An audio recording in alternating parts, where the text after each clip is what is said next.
Hello, everybody. I'm Will. And I'm Kristen. And so I'm watching the show, your new favorite pop culture YouTube channel where we talk about movies, TV, music, and more. I wanted to record an intro because we're going to release some very old test footage of ours that was Riverdale. We covered season 1 and 2 of Riverdale. And because we have had so much fun with that show, for better and worse, and because it's been one of some of our most popular content, I was like, we've got this footage. It's not great. Like, our audio's bad. Yeah. We look different. There is no set. Yeah. But I think ultimately at the end of the day, I think the conversation is good. Mm-hmm. And I think it's worth releasing. It's in my old dining room. So yeah, we're definitely going to release season 1, probably season 2. And that's what this is. This is just a little intro for our Riverdale season 1 and 2 content. So you got to have options. I see. So please do enjoy. Okay, well, we are back with episode 3 of season 1 of Riverdale, titled Body Double. Yes, we are. What could that possibly mean? I think it probably could mean all sorts of things, but I suspect it's about Betty. Yeah, okay. So, I read some talking points. We didn't really cover last episode that Alice is like whole hog investigating Jason's death with their family newspaper. Well, she's also not really investigating so much as she's Nancy Gracing her way through it. Yeah, this is She's like, what is the most out of hand Alice headline we could use? This whole experience for us is going to be interesting because there's going to be a lot of backwards and forwards, and we love Alice Cooper now.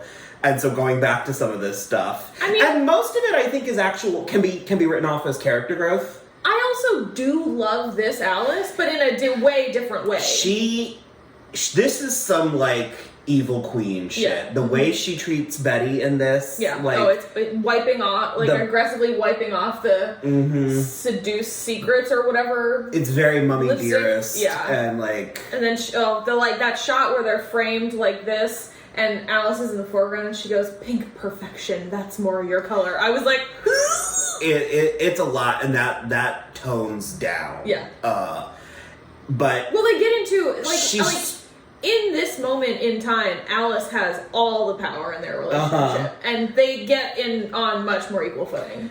Well, yeah, it's because I feel like Alice has lost control of her romantic relationship, so she's leaning in. And Polly, and she's lost Polly, so she's all of her eggs are in Betty's basket at this point. Yeah, and it's a lot, and she's full blown just antagonizing the town too, because they go to that taste of Riverdale, which feels very hodgepodge and put together from the one restaurant they have. You fucking World Showcase, get out of here. Yeah, it's weird.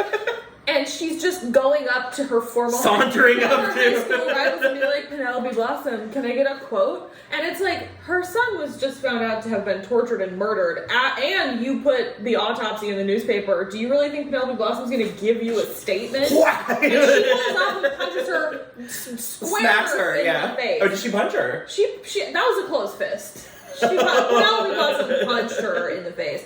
And then she does the same thing to Hermione just to stir the pot, just to be like, you don't know your daughter as well as you think you do, and she's a slut also. Yeah, it's not my favorite. No. I like piece of work Alice, but I don't like actual villainous shit stirrer Alice. I don't really like anybody who's a shit stirrer just for the sake of it, and that it feels like it's just. And they've made it evident that these people have a history with each other. Yeah. But what they end up doing, how they end up expanding upon that history later, works much better than what they're sort of. Because this is all still establishing. This is all very expositional. And Alice has this very weird, which we don't know why yet, but she has this chip on her shoulder where she's always telling Betty, "This is how they treat girls like you and me." And we obviously know. I was in episode 1. I was like, but Betty isn't a girl like Alice was. Mm-hmm. They're as far apart as you can be in this instance. So it's really interesting in these beginning episodes how it feels like Alice has forgotten where she came from. Mm-hmm. We also have, we spoke too soon last week with the Chuck. I had forgotten it was episode 3 when all this stuff happens. And I had also forgotten how actually, terrible he was. Yeah, he's...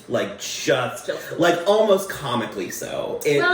This plot comes out of the gate so fast this episode. And isn't he one of the ones who he gets some shading later? Only a little, yeah. But then he's written off the show. Okay, so I'm not done. Another television Okay, show. so I'm not done, but particularly Chuck and Josie and the Pussycats, we have issue with. And our issue is that they are, when this show starts, they are prominent black characters. Yeah. That they, especially with Josie and the Pussycats, they use that identity as part of who they are. Yeah. And so it's you can't... Yeah, in episode 1, that is Josie's whole thing, where she's like, listen, white boy, Archie, you can't come in here and just, take our stuff. And they do a very good job in this episode of reintroducing each other and explaining the dynamic. I'm jumping all around, but I'm feeling passionate. I want to say the things, but it's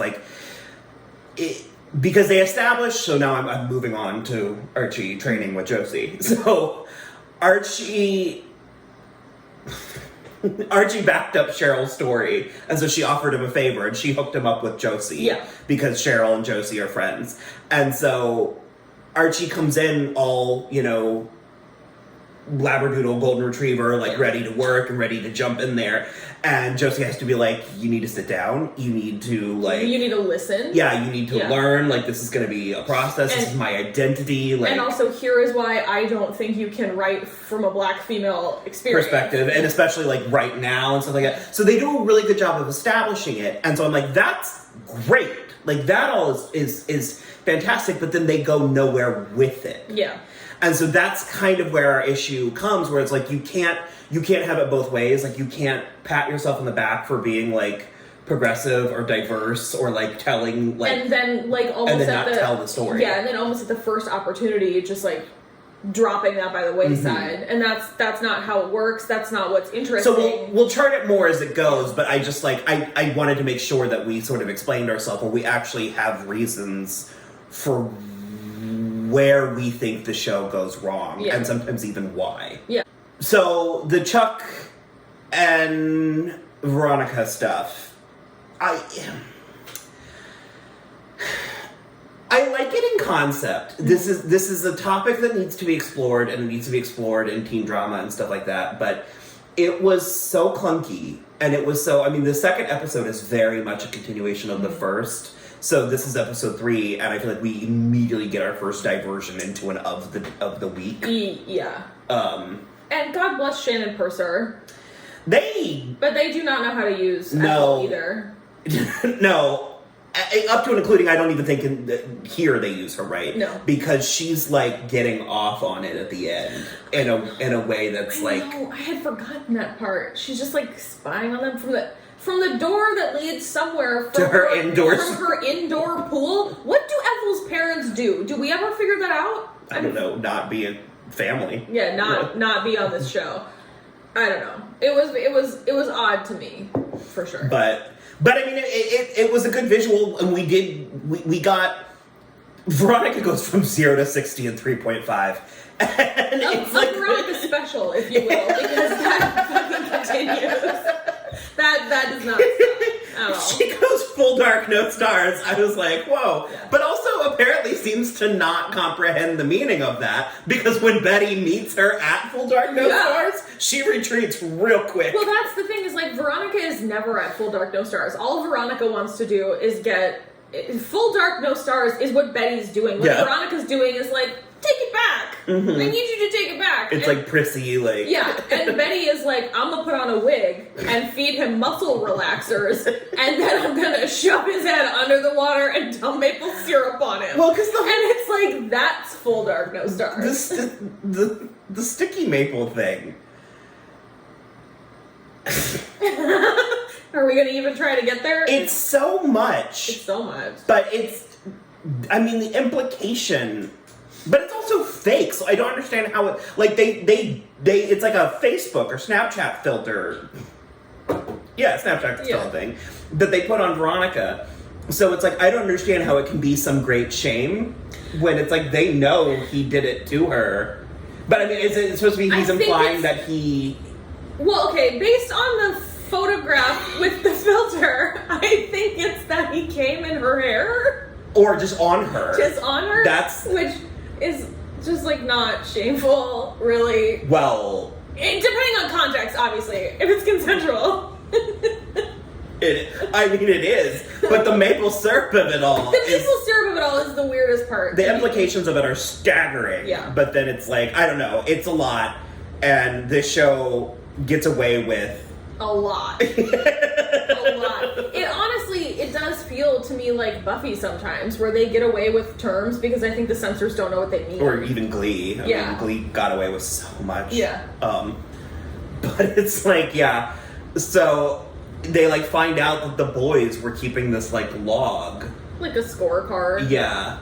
And it like, I don't hate it. It's like I said, it's like a good plot. And I also do like that they use Cheryl diversely because she starts off kind of like...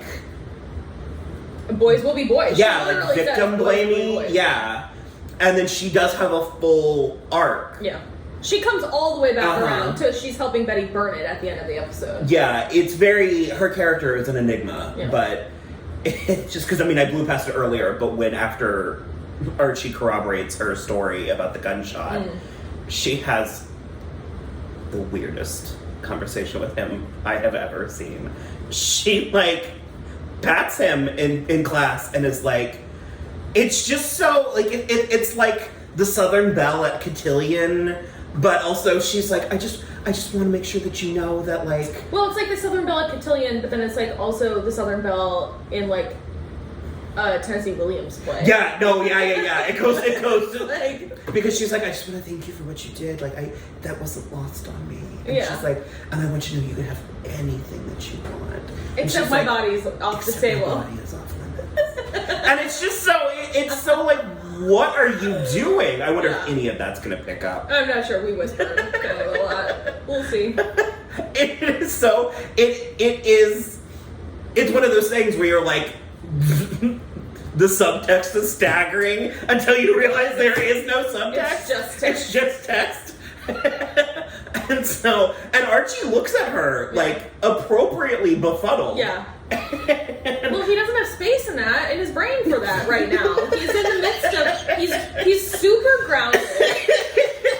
Super grounded because he lied to his dad again. All he does is lie to Fred at the beginning. So he's grounded, he's still trying to do music, he's still trying to do Miss Grundy, and he's friends with Jughead again, and plus he still thinks he has like information on a murder. He can't handle Cheryl coming at him like he's her brother.